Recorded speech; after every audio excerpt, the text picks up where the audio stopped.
Imagine drifting 2,000 miles from the nearest continent with absolutely no guarantee you'll ever see land again. No GPS, no compass, just an endless, hungry ocean in every direction. This is the greatest feat of navigation in human history, and it happened long before Columbus even learned to tie a knot. You are standing on the deck of a va'a, a massive double-hulled voyager. This isn't a primitive raft. It is a masterpiece of hydrodynamic engineering, lashed together with coconut fiber and driven by giant triangular sails woven from pandanus leaves. The wood groans against the Pacific swells, a constant reminder that only a few inches of timber separate the crew from the deep.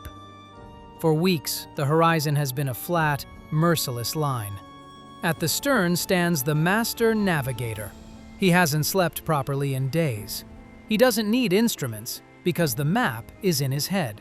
He reads the ocean's surface like a text, feeling the subtle interference patterns of waves bouncing off invisible islands.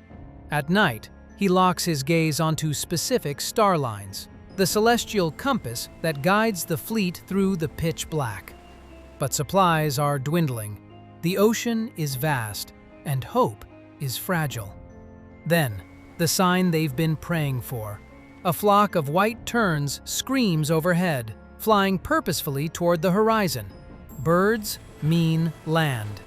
The crew scrambles. The rhythm of the water changes. Suddenly, breaking the mist, jagged green volcanic cliffs rise from the sea. Rapanui, the most isolated landmass on Earth. As the heavy hulls surf the final break and grind onto the pristine white sands of Anakina Beach, exhaustion collapses into triumph. They unload their cargo, sweet potatoes, chickens, the future of a civilization. They didn't just find an island, they conquered the impossible. Imagine trying to move a Boeing 737 across rough terrain without wheels, cranes, or engines. For centuries, the world looked at Easter Island and assumed these 82-ton giants were rolled on logs, destroying the forests in the process. But the oral history of the Rapanui said something else entirely. They said the statues walked. High in the Rongo Rongo quarry, the golden brown volcanic tuff is alive with heat. This is the womb of the Moai. We aren't looking at finished monuments yet. We are witnessing the birth of a god. An unfinished head, 3 stories tall, is still attached to the bedrock. The scale is suffocating. Now, see the transport. The statue stands upright on a dirt path, towering 30 feet above the men who carved it. It looks impossible. It looks like it should fall. Surrounding the base are dozens of islanders, their skin slick with sweat, holding braided ropes made from tough tree bark. They aren't just laborers, they are engineers of momentum.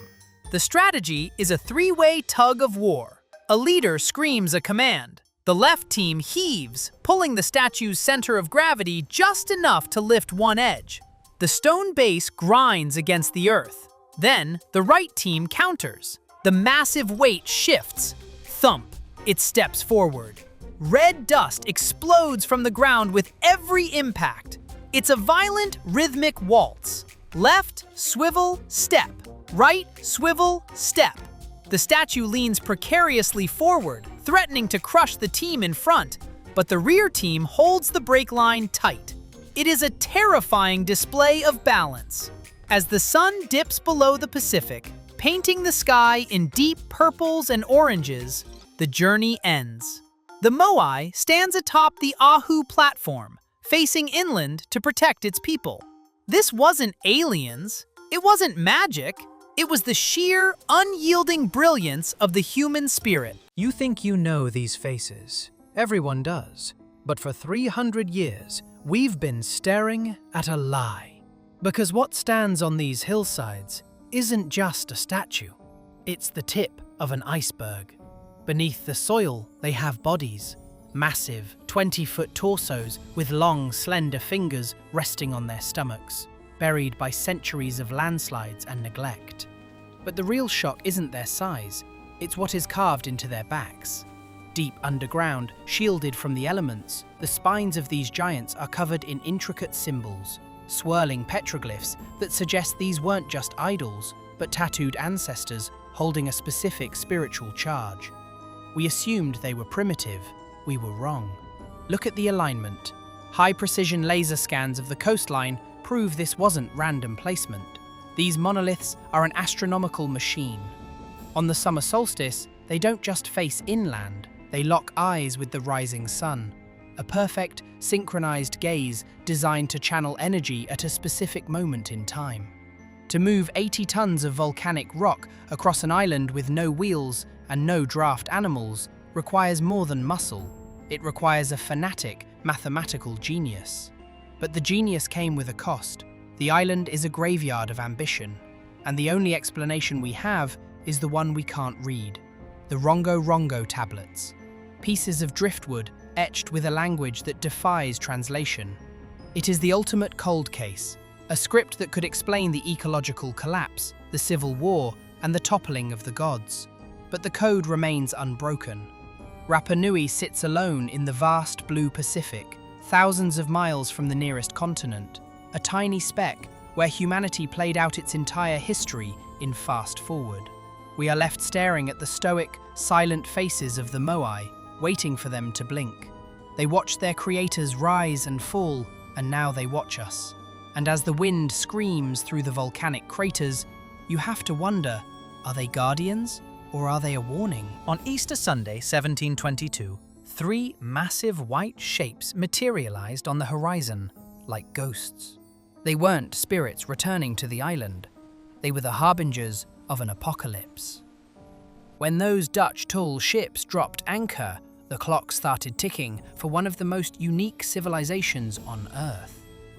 For centuries, the Rapanui people had lived under the gaze of their stone ancestors.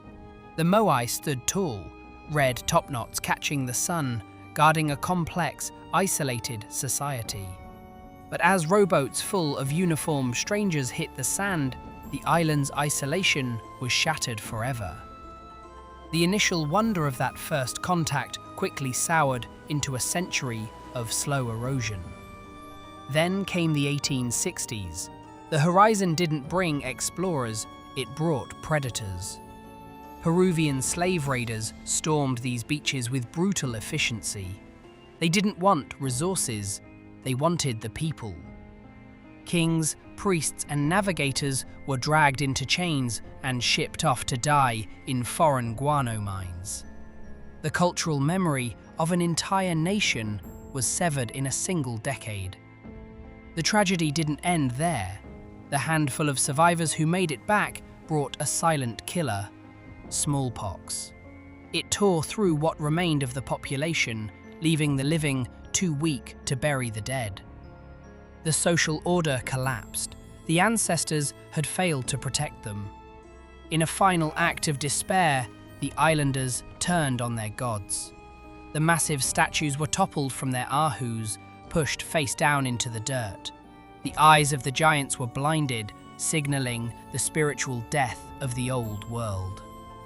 By the time the dust settled, a population of thousands had shrunk to just over 100 souls.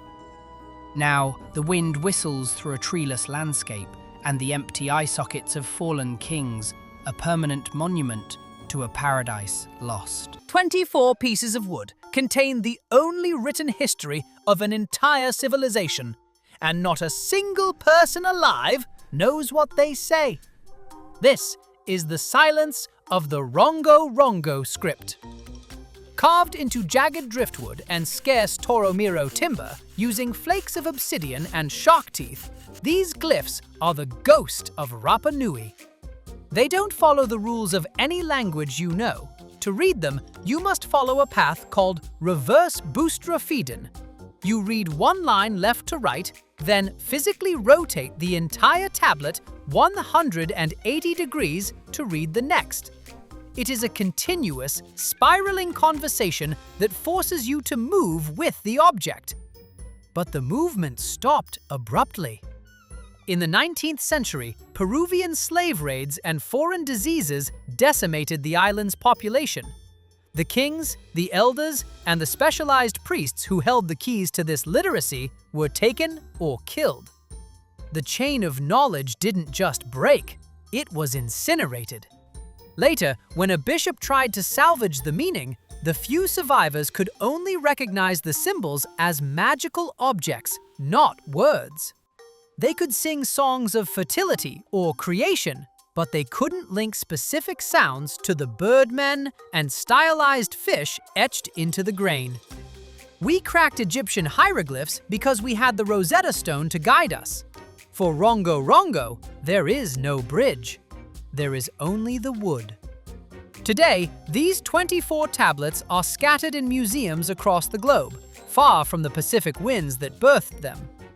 While the giant stone Moai stare eternally at the horizon, the true voice of their creators remains trapped in timber, waiting for a listener who may never arrive. They didn't drag them. They didn't roll them on logs. They made them walk. For centuries, the mystery wasn't just how the Rapanui people carved these 10-ton giants, but how they moved them miles across rough terrain without the wheel. The answer isn't in the statues, it's in the dirt beneath them. This is the Ara Mahiva. To the untrained eye, it looks like a simple cattle trail cutting through the grass. But strip back the vegetation, and you find a concave, U-shaped engineering marvel carved directly into the island's bedrock. It wasn't a road, it was a track. Picture the physics. A 30-foot monolith standing upright, blindfolded with coral eyes. 3 teams of haulers grip thick palm fiber ropes. 1 team stands behind to keep the tension. 2 teams flank the sides to create the rhythm. They pull left, the statue tilts, its immense weight shifting to one corner. They pull right, it pivots forward. Thud, thud, thud. This is why the road is curved. That specific U-shape cradled the rounded belly of the Moai, forcing the center of gravity back to the middle with every step. If the road were flat, the statue spins out of control. But here, the earth itself keeps the god upright. Zoom out, and the scale becomes terrifying. These aren't random paths. They form a massive stone spiderweb radiating from the Rongo Rongo quarry, stretching all the way to the coast. A dedicated industrial highway system built for walking stones. But the system wasn't perfect. Walk these roads today and you find the failures. Statues that tipped too far, crashed face first into the volcanic soil, and were simply abandoned. The builders didn't try to lift them, they just went back to the quarry and carved a new one. As the sun sets over the Pacific, these fallen giants remain half buried in the dust, silent witnesses to a time when engineering and belief was strong enough to make mountains walk across the earth. One wrong strike doesn't just chip a rock, it destroys a year of agonizing labor. High on the slopes of Rongo Rongo, silence is a luxury nobody can afford. Listen to the sound.